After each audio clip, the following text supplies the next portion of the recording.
प्रयागराज के महाकुंभ क्षेत्र में डरेंगे तो मरेंगे के होर्डिंग्स लगाकर चर्चा में आए जगत गुरु रामानंदाचार्य नरेंद्राचार्य ने अपना नया प्लान भी साझा किया है। कुंभ क्षेत्र में पहुंचे नरेंद्राचार्य ने कहा है कि हम सिर्फ घोषणा नहीं करते, उसे जमीन पर उतार कर दिखाते हैं। वो बोले हैं कि प्रशासन का जो काम है वो प्रशासन करेगा। महाकुंभ आगमन के पहले जगत गुरु रामानंदाचार्य ने मेला क्षेत्र में कई दर्जन होर्डिंग्स लगवा दी थी, जिसमें सबसे ज्यादा चर्चा उनकी वो होर्डिंग आई थी जिसमें लिखा था डरेंगे तो मरेंगे। होर्डिंग्स की खबरें सामने आने के बाद मेला क्षेत्र से सभी होर्डिंग्स गायब हो गई। होर्डिंग्स किसने हटाई ये साफ नहीं है, लेकिन जब मीडिया ने नरेंद्राचार्य से इस पर सवाल किया तो उन्होंने कहा कि प्रशासन का जो काम था वो करेगा ही। हमने होर्डिंग्स लगवाने का काम जन जागरण को एक संदेश देने के लिए किया था। उन्होंने अपनी बात रखते हुए कहा कि सतयुग से लेकर द्वापर तक अधर्म बढ़ता ही रहा है, परंतु अब कलयुग में यह अधर्म अपने चरम पर है। सात्विकता हमारी संस्कृति है, परंतु जब हम सात्विकता और सहिष्णुता से रहते हैं तो हमें कायर समझा जाता है। धर्म की रक्षा और सुरक्षा के लिए साहस के साथ संघर्ष करना पड़ेगा। हमारी सात्विकता ही हमारी कायरता न बन जाए, इसलिए सनातन सात्विक है पर कायर नहीं। यही संदेश हमने होर्डिंग्स के जरिए देने की कोशिश की थी। नरेंद्राचार्य ने यह भी कहा कि जाति भेद के नाम पर हिंदुओं को विभाजित करने के षड्यंत्र और प्रयास लगातार हो रहे हैं। सभी हिंदुओं को इससे ऊपर उठकर एक होना होगा। एकता और अखंडता यही धर्म का रक्षा सूत्र है, इसलिए सभी हिंदुओं में एकता हो। हालांकि होर्डिंग्स किसने हटवाए उसको लेकर कुछ नहीं कहा। उन्होंने सिर्फ इतना ही कहा कि हमने जो संदेश देना था वो हमने दे दिया है। प्रशासन अपना काम कर रहा है, लेकिन हम बार बार यही कहेंगे कि हिंदुओं को एक होने की जरूरत है, सनातनियों को एक होने की जरूरत है। अगर ऐसा नहीं हुआ तो विभाजनकारी सोच रखने वाले हमेशा इसका लाभ उठाते रहेंगे।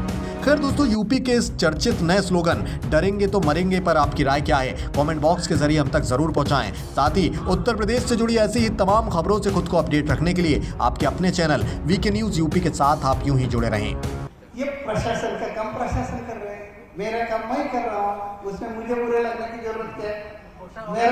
देखिए मेरा काम क्या है, लोगों में जागृति करना। प्रशासन को लग रहा है कि ये गलत है, ऐसे प्रशासन को लग रहा होगा तो वो उनकी कार्रवाई करेगा। उसके लिए मैं विरोध कैसे है कि हम लोग विचार देते, थोपते नहीं है।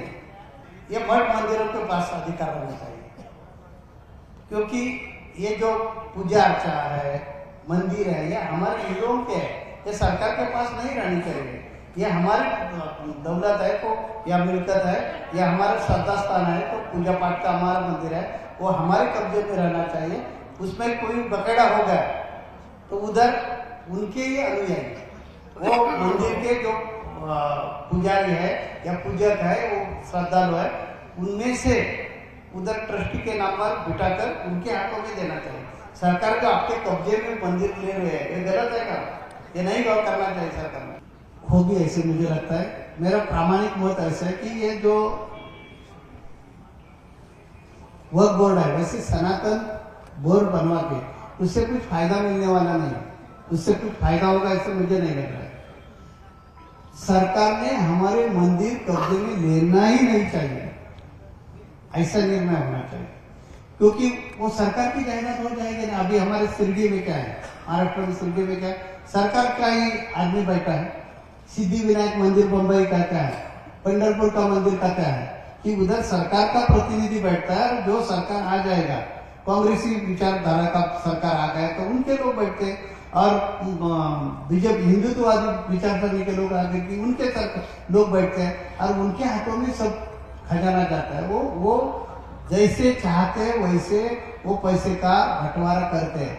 वास्तविक वो जो पैसा है वो हिंदू के भलाई के लिए, उनके उत्थान के लिए, उनके सेवा के लिए लगाना चाहिए। इस कारण ये जो मंदिर जो है, हमारे आश्रम है, मठ है, वो हिंदुओं के ही कब्जे में रहना चाहिए, ऐसे मेरा प्रामाणिक मत है। लेकिन धर्म संसद में सब हमारे महात्मा ने तय किया कि वोट चाहिए, तब विचार करके हमारा जो राय है वो बात की गया। वीके न्यूज उत्तर प्रदेश उत्तराखंड, सच का सारथी।